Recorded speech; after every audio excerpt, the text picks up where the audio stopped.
I was sitting at the end of a mahogany table in a restaurant where the lighting was too dim and the prices were too high when my wife told me I was the reason her life hadn't worked out the way she wanted. She didn't pull me aside. She didn't wait until we got home. She said it right there, in front of her friends, with a glass of wine in her hand and a smile that didn't quite reach her eyes. "You know what?" she said, her voice cutting through the laughter. "I think I'm not reaching my potential because—" She paused, looked at me, then back at them. "My friends all think you genuinely limit me and hold me back. So, we're done." The table went silent. Even the waiter carrying a tray of appetizers seemed to slow down mid-step. I looked at her, then at Virginia, the ringleader of this whole circus, then back at my wife. Her expression was expectant, like she was waiting for me to beg or argue or crumble. I didn't. "Cool," I said. "Then go join them." I pulled out my wallet, dropped enough cash on the table to cover my meal and tip, and stood up. Nobody said a word. Virginia's mouth was hanging open. Maddie suddenly found her water glass fascinating. The other two were scrolling through their phones like their lives depended on it. My wife's face cycled through confusion, panic, and disbelief in about 3 seconds flat. "Wait, what are you doing?" "Exactly what you asked for," I said, picking up my jacket. "You said we're done. I'm respecting that." "I didn't mean right this second. We need to talk about this." "No, we don't." I looked at her directly. "You just told me in front of your friends that I'm the problem in your life. You don't say something like that unless you've been thinking it for a while. So I'm giving you what you want. Freedom." Virginia finally found her voice. "Maybe everyone should just calm down." I turned to her. "With all due respect, you don't get a vote here. You've been in my wife's ear for months, telling her she deserves better. Well, now she can find out if that's true." I walked out into the cool night air, got in my car, and drove home. My phone stayed silent the entire way. Part of me expected her to call immediately to say she didn't mean it, that it was just the wine talking. But the screen stayed dark. When I got home, I didn't pack a bag. I didn't call a friend. I sat at the kitchen table and pulled out the folder I'd been avoiding for weeks. Bank statements, mortgage documents, insurance papers. Everything we'd built together, all tangled up and complicated. I'd seen this coming. Not tonight specifically, but the end. She'd been different lately, distant, critical, always comparing our life to her friends' lives, like we were somehow falling short. I convinced myself it was a phase, that we'd work through it. Turns out I was wrong. My phone buzzed. A text from her. "Where are you? We need to talk about this." I typed back. "I'm at the house. You're the one who left." 3 dots appeared, then disappeared, then appeared again. Finally, "I'm coming home." I put my phone face down on the table and kept sorting papers. By the time she walked through the door 2 hours later, I had 3 neat piles in front of me. Joint accounts, individual accounts, assets to divide. She stood in the doorway, purse still on her shoulder, staring at the mess on the table. "What is all this?" "Paperwork," I said without looking up. "You said we're done. I'm just getting started on the logistics." "I didn't think you'd actually...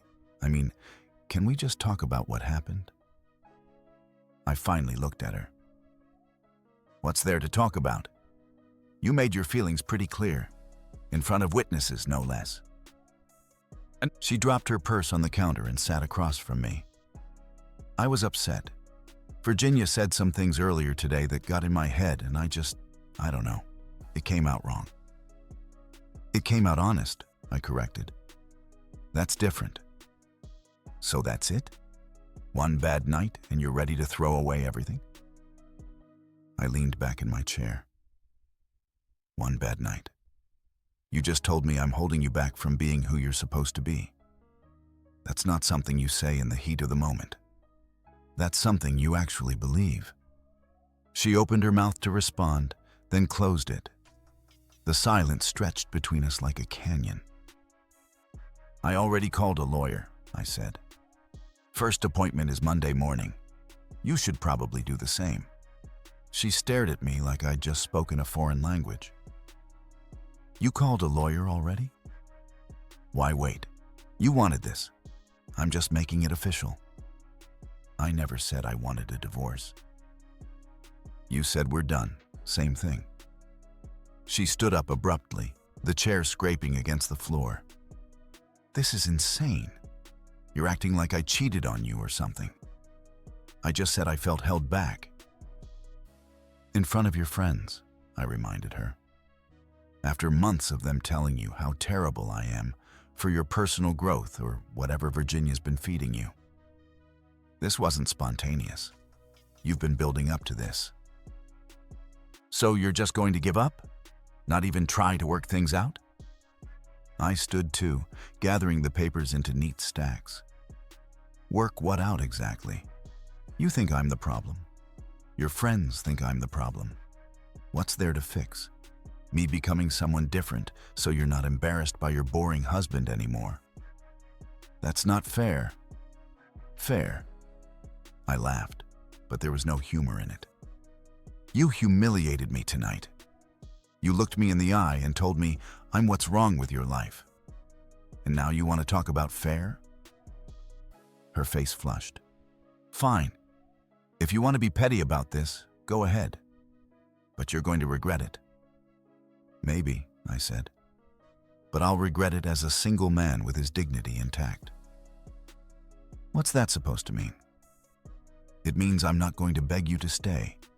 I'm not going to grovel or promise to change or pretend tonight didn't happen. You made a choice. I'm respecting it. She grabbed her purse off the counter. I'm going to stay at Maddie's tonight. We'll talk when you've calmed down. I am calm, I said. That's what you're not getting. I'm not angry. I'm just done. She paused at the door, hand on the handle. You're really going through with this? You started it. I'm just finishing it. The door closed behind her with a soft click. I stood in the kitchen for a moment, listening to her car start and drive away. Then I picked up my phone and scrolled through my contacts until I found Terry Sampson, a buddy from college who'd gone through a divorce 3 years ago. He answered on the second ring. Hey man, what's up? Got a minute? I need the name of your lawyer. There was a pause. Everything okay? Not even close, but it will be. The next morning, I woke up in my own bed in my own house. No dramatic exit, no sleeping on a friend's couch. This was my home too, and I wasn't going to be the one who left it. I made coffee, went for a run, showered. Normal routine. By 9, I was at my desk working from home like I did every Friday. My phone buzzed constantly. Text messages from her, each one more desperate than the last. Can we please talk about this? I didn't mean what I said. You're overreacting. At least answer me. I turned my phone face down and focused on work. Around noon, there was a knock at the door. I knew it was her before I opened it. She looked tired, the makeup from last night smudged, still wearing the same clothes. Maddie kicked me out this morning, she said. Said her boyfriend didn't want me staying there. That's unfortunate. Can I come in? I stepped aside and let her pass. She went straight to the kitchen and poured herself coffee from the pot I'd made hours ago. It had gone cold, but she drank it anyway. Virginia called me this morning, she said, not looking at me. She said I should apologize to you, that I went too far. Interesting that Virginia is suddenly concerned about my feelings. She feels bad about what happened. She should. I leaned against the counter. But her feeling bad doesn't change anything. You still said what you said. You still meant it. I was caught up in the moment. They were all talking about their relationships and how they'd changed and grown, and I just felt stuck. So unstick yourself. I'm not stopping you. She set the mug down hard enough that coffee sloshed over the rim. Why are you being like this? Like what? Honest? Direct? I thought that's what you wanted. Someone who doesn't hold you back. I wanted you to fight for us. No, I corrected her. You wanted me to chase you, to prove how much I need you. That's different. I'm not playing that game. It's not a game. Isn't it? You make a dramatic announcement in front of your friends, probably expecting me to beg you to reconsider. When I don't, you suddenly realize maybe this wasn't what you wanted after all. But here's the thing. I heard you loud and clear, and I believe people when they tell me who they are. She was quiet for a long moment. When she finally spoke, her voice was small. So what happens now? I have an appointment Monday morning at 10. My lawyer's office is downtown. You should set up something with your own attorney. We'll work out the details through them. Just like that? Just like that? She picked up her purse from where she dropped it on the counter. I need to get some of my things, clothes, toiletries. Take whatever you need. I watched her walk upstairs to our bedroom, listened to drawers opening and closing, hangers scraping across the closet rod. 20 minutes later, she came back down with a duffel bag slung over her shoulder. At the door, she turned back to me one more time. This isn't how I thought things would end. That makes two of us. After she left, I sat down at the kitchen table and pulled out my phone. 14 missed calls, 23 text messages, most from her, a few from her friends, 2 from my mother, who'd somehow already heard about what happened. I deleted all of them without reading and got back to work. The weekend passed in strange silence. She didn't call, didn't text. I assumed she was staying with one of her friends, living out whatever fantasy they'd sold her about being single and free. Monday morning came. I put on a suit, something I hadn't worn in months working from home, and drove downtown to the law offices of Mills and Associates. The receptionist was professional, the coffee was decent, and the lawyer was exactly what I needed. Mid-50s, no nonsense. Been through this 1,000 times. How long have you been married? He asked, pen poised over a legal pad. 7 years. Any children? No. Shared assets? House is in both our names. 2 cars, both paid off. Joint savings account with about $12,000. Retirement accounts are separate. He nodded, scribbling notes. This should be relatively straightforward then. Oregon is a no-fault state, so we won't need to prove anything. Just file, wait 90 days, and you're done. That's simple? The legal part, yes. The emotional part is usually messier. He looked up at me. Has she hired representation yet? Not that I know of. She will. Give it a few days. He was right. Wednesday afternoon, I got an email from someone named Alice Mosley, attorney at law. Professional, polite, asking if we could arrange a time for our clients to discuss terms before filing official paperwork. I forwarded it to my lawyer and went back to work. That evening, my phone rang. Unknown number. I let it go to voicemail. 5 minutes later, another call. Same number. I answered. Hello? Hi, this is Bryn. I'm friends with your wife. I didn't recognize the name. Probably one of the women from the dinner who'd stayed quiet. okay? Look, I know this is weird, but she's been staying at my place since Monday, and I need her to find somewhere else. That's between you and her. She said you two are working things out, that she just needed a few days.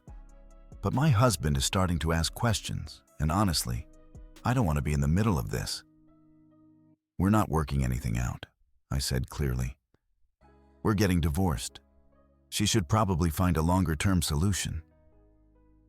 There was a pause. Oh, she said you were just upset and needed space. She said a lot of things. Most of them weren't accurate. Right. Okay. Well, thanks for being honest at least. She hung up. Thursday, I got a text from my wife. Can we meet, please? I responded. Attorney contact info is Alice Mosley. Everything goes through her now. I don't want to do this through lawyers. I want to talk to you. We're past talking. This is happening whether you're ready or not. Friday afternoon. I was at the grocery store, the normal weekly trip I'd always handled anyway, when I heard a familiar voice behind me in the produce section. Well, look who it is. I turned. Virginia stood there with her cart, looking like she'd just come from the gym. Designer workout clothes, perfectly styled hair despite supposedly exercising. Virginia. I wanted to apologize, she said, moving closer. For the other night, things got out of hand. They did. She didn't mean what she said. She was just venting. Funny how when people vent, the truth usually comes out. Virginia shifted uncomfortably. Look, she's struggling right now, bouncing between friends' couches, trying to figure out where to stay. Maybe you could just talk to her, work something out. Why are you here? I asked directly. The actual reason. She blinked. I told you, to apologize. No, I mean, why are you really here? Because from what I hear, none of you have exactly been lining up to help her out. Bryn kicked her out. Maddie's boyfriend didn't want her there. So where is she staying now, Virginia? Your place? Her silence was answer enough. That's what I thought. I grabbed a bag of apples and put them in my cart. You spent months convincing her she could do better than me, that she was being held back. Now she's finding out what better looks like. And suddenly you're not as enthusiastic about helping her live that life. That's not fair. You keep using that word, fair. None of this is fair. But it's honest. And honestly, she made her choice. You all encouraged it. Now she gets to live with the consequences. You're really not going to help her? I'm not stopping her from doing anything. I'm just not going to be her safety net while she figures out if the grass is actually greener. She's an adult. She can handle her own decisions. I moved past her toward the checkout lanes. She didn't follow. That night around 11, there was a knock at the door. I looked through the window and saw her standing there, a different duffel bag at her feet, looking exhausted. I opened the door but didn't invite her in. It's late. I know. I'm sorry. I don't have anywhere else to go. What about Virginia? Maddie? The whole crew that was so supportive last week? Bryn kicked me out. Maddie's boyfriend said no from the start. Virginia has her new boyfriend staying at her place and said it would be awkward. I tried a hotel, but everything's so expensive. And now you're here. I thought maybe just for tonight. The couch is fine. I won't bother you. I looked at her. Genuinely looked. The confidence from that dinner was completely gone. She looked small, tired, lost. Part of me wanted to let her in, to make this easier. But that would just delay the inevitable. No, I said simply. You can't stay here. This is exactly what I meant when I said, I'm not your safety net. You wanted to be done. You wanted freedom. So be free. But you don't get to come back here every time it gets hard. Where am I supposed to go? I don't know. But that's not my problem to solve anymore. I started to close the door. Wait. Her voice cracked. Can I at least get some more clothes? My work stuff is still upstairs. I thought about it for a moment, then nodded. Fine, but make it quick. She grabbed her duffel and walked past me into the house. I stayed downstairs while she went up to the bedroom. 15 minutes later, she came back down, the bag noticeably fuller. At the door, she paused. I know you're angry. You have every right to be. But this feels cruel. It's not cruel. It's clear. You don't get to leave and then act surprised when I'm not waiting here with open arms. That's not how this works. She left without another word. I locked the door behind her and went to bed. My phone stayed silent for the rest of the night. 2 weeks went by. The divorce paperwork was filed. My lawyer said everything was moving smoothly, which apparently meant a lot of waiting and very little drama. She tried everything during those 2 weeks. First came the apology texts, long paragraphs about how she'd made a terrible mistake, how she'd let her friends get in her head, how she never should have said those things. I read them all, didn't respond to a single one. Then came the strategic appearances. She showed up at the office on a Tuesday, bringing me lunch from that sandwich place I used to like. My coworker Simon gave me a look when he saw her in the lobby. Thanks, I said, taking the bag. But you didn't need to do this. I wanted to.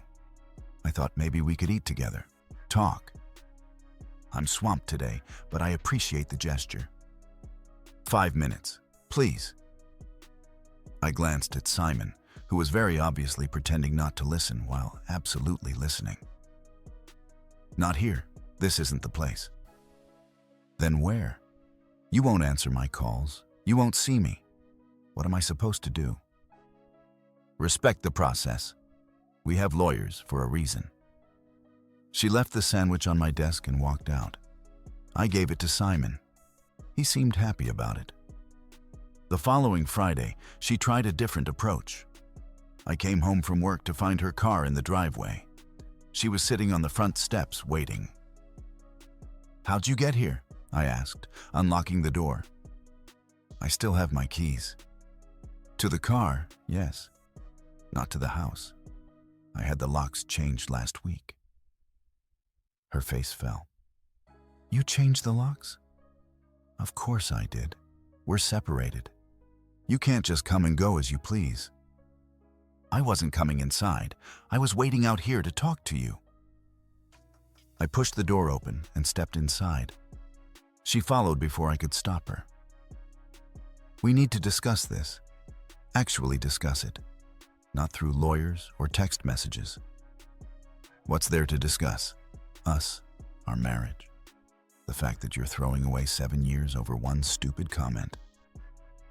I set my bag down and turned to face her. It wasn't one comment. It was months of you being unhappy and not saying anything. It was you choosing to humiliate me publicly instead of having an honest conversation. It was you expecting me to just take it and beg you to stay. I know, you're right. I handled everything wrong. But doesn't that deserve a second chance? Why? I asked simply. So you can spend another few months deciding I'm not good enough? So your friends can convince you again that you're settling? They don't think that anymore. Oh well, if Virginia approves now, that changes everything.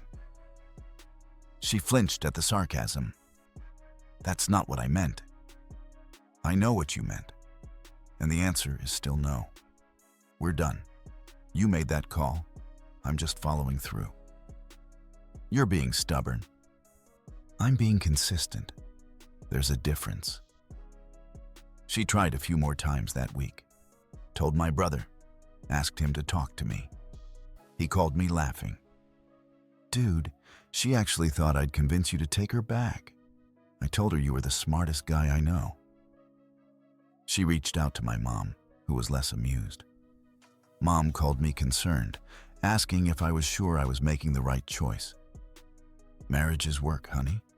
Sometimes people say things they don't mean. She meant it, Mom. And even if she didn't, I'm not interested in being with someone who thinks I'm holding them back from being happy. Just don't do anything you'll regret. I won't. The worst attempt came 3 weeks after I'd filed. I was at the gym finishing up a workout when she appeared next to my bench. She'd clearly gotten ready for this. Hair done, makeup perfect, wearing one of those outfits she knew I liked. "Hey," she said, smiling like nothing was wrong. I sat up, wiping sweat off my face with a towel. "What are you doing here?" "I remembered you usually come here on Thursdays. Thought I'd join you." "You hate the gym." "I'm trying new things, growing. Isn't that what you wanted?" I stood up and started putting weights away. "I wanted you to be honest. That's different from performing growth to win me back." She followed me to the water fountain. "Why can't you just admit you miss me? I know you do. We were good together. We were comfortable together. That's not the same thing." "So what? You're just going to be alone now? Start over at 40? 38. And yes, if that's what it takes. Being alone is better than being with someone who sees me as an obstacle." "I never said you were an obstacle." "You said I held you back. Same thing." She grabbed my arm, forcing me to stop and look at her. I was wrong. Completely, totally wrong. I got caught up in what everyone else was doing and saying, and I lost sight of what actually mattered. But I see it now. I see you. Please, just give me another chance to prove it. For a moment, I almost believed her. Almost. But then I remembered sitting at that restaurant table, watching her laugh and agree with every criticism her friends made. Remembered the look on her face when she said we were done. That wasn't wine talking. That was truth. "No," I said gently, removing her hand from my arm. "I believe you're sorry. I believe you regret what happened. But being sorry isn't enough. You showed me who you are when you thought you had better options. Now those options fell through and suddenly I look good again. That's not love. That's convenience." Her eyes filled with tears. "That's not fair. You don't know what I'm feeling." "Maybe not. But I know what I'm feeling. And it's done. Whatever we had, it's over. The sooner you accept that, the easier this will be for both of us." I walked back to the locker room, leaving her standing there. My phone buzzed 20 minutes later with another long apology text. I read it, sighed, and put my phone away. That weekend, I met up with Terry for drinks. He'd been checking in regularly since I'd first called him. And tonight felt like a good night to get out of my own head. "So she's still trying?" he asked, ordering us both beers. "Every day. Different tactics, same goal." "And you're holding firm?" "Yeah. It's exhausting, but yeah." He nodded approvingly. "Good. That's the test. If you cave now, you're just teaching her she can do it again." "I'm not caving. I meant what I said. We're done." "Then stick to it. Trust me, in 6 months, you'll be glad you did." I hoped he was right, because some nights, usually around 2 in the morning when the house was too quiet, I wondered if I was making a mistake, if I was being too harsh, too unforgiving. But then I'd remember her voice at that dinner, the certainty in it, the way her friends nodded along, like they'd rehearsed this conversation a dozen times before. and I'd know I was doing the right thing. You don't come back from that. Not honestly. Not in a way that would ever feel secure again. So I stayed the course, answered through lawyers, kept my distance, and waited for this whole mess to be officially over. 6 weeks after I filed, I ran into Maddie at the pharmacy. She was picking up a prescription. I was grabbing allergy medication, the kind of mundane overlap that happens in a small city. She saw me first. "Hey, Maddie, how are you holding up?" "Fine. You?" She shifted her weight, clearly uncomfortable. "Can I talk to you for a second, outside?" We walked out to the parking lot. She leaned against her car, arms crossed. I wanted to apologize for that night at the restaurant, and for everything after. We were out of line, all of us. We got caught up in this idea that she deserved something different, something more exciting. But we didn't think about what we were actually encouraging her to do, which was blow up her life. Maddie looked down at her shoes. "The group's kind of falling apart, honestly. Virginia's mad at everyone because we wouldn't help your wife find a place to stay. Bryn feels guilty, and I'm just tired of the whole thing." "That's unfortunate. She's not doing well, your wife. She found an apartment finally, but it's small and expensive. She's struggling to cover rent on her salary alone, and she's miserable." "I'm sorry to hear that." Maddie looked at me sharply. "Are you? Because you seem pretty unmoved by all of this." "What do you want me to say?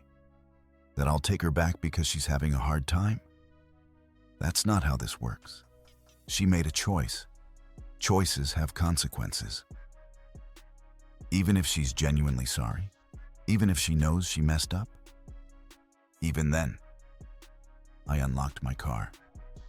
"Look, I don't wish her any harm, but I'm not responsible for fixing what she broke. She wanted out. She got out. What she does with that is up to her." "You're really okay with it ending like this?" "I have to be. Because the alternative is going back to someone who thinks I'm not enough and pretending that'll magically change. It won't. Eventually, she'd decide again that I'm holding her back, and we'd be right back here." Maddie nodded slowly. "For what it's worth, I think she genuinely gets it now. That she had something good and threw it away. Good. Maybe she'll do better next time." "With someone else, you mean?" "Exactly." I got in my car and drove home. The conversation stuck with me, though. Not because it changed anything, but because it confirmed what I'd suspected. She wasn't sorry she'd hurt me. She was sorry she'd miscalculated. That evening, my brother called. "You're not going to believe this. Try me. Virginia just sent me a friend request on social media with a message asking if I wanted to grab drinks sometime." I laughed despite myself. "You're kidding." "Dead serious. I showed it to Sarah and she about lost her mind. What is wrong with these people? They're desperate. The whole friend group is imploding and they're scrambling." "Well," I blocked her. "Just thought you should know your ex-wife's friends are now apparently trying to date your family." "That's disturbing." "Right. Anyway, how are you actually doing?" Not the polite answer, the honest one. I thought about it. "Better than I expected. Some days are harder than others, but mostly I'm just relieved.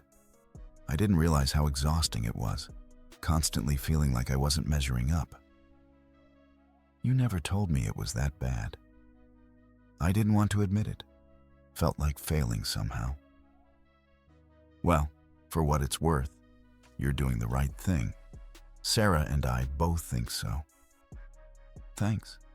That actually helps." The next week, I got a call from Alice Mosley, my wife's attorney. "We need to schedule mediation. Your wife is requesting spousal support." "On what grounds?" She's arguing that she left her career to support yours, and now she's financially disadvantaged. I almost laughed. She works full-time, always has, and she makes more than I do. I'll need documentation of that. Pay stubs, tax returns. Can you get those to your lawyer by Friday? Absolutely. The mediation was scheduled for 3 weeks out. I wasn't worried. The numbers didn't lie. We both worked throughout the marriage. The only reason she was struggling financially now was because she'd moved into an apartment she couldn't afford instead of being practical. 2 days before the mediation, I got a text from an unknown number. "This is Justin. I'm dating Virginia. She wanted me to reach out to you.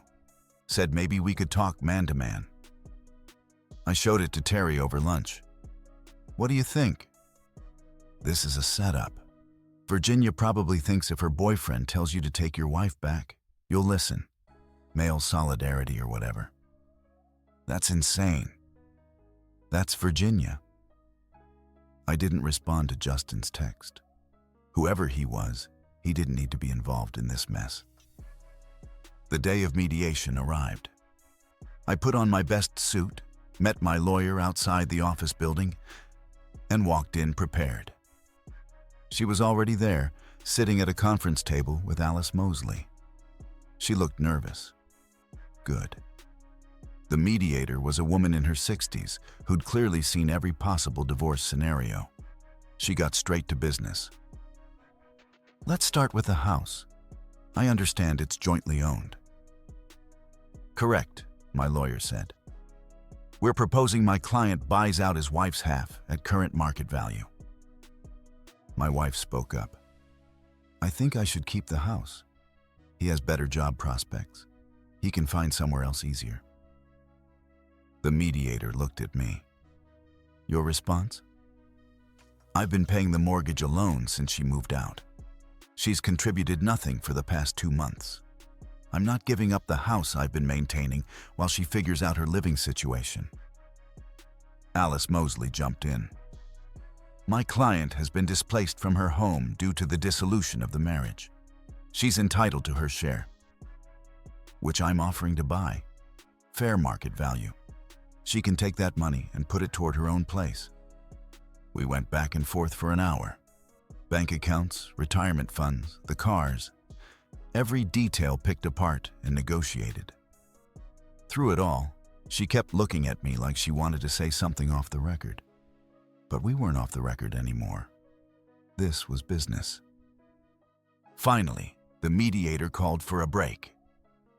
15 minutes. Get some air, both of you." I walked outside. She followed naturally. "Can we talk?" she asked. "We just did for an hour." "Not about assets, about us." "There is no us. That's why we're here."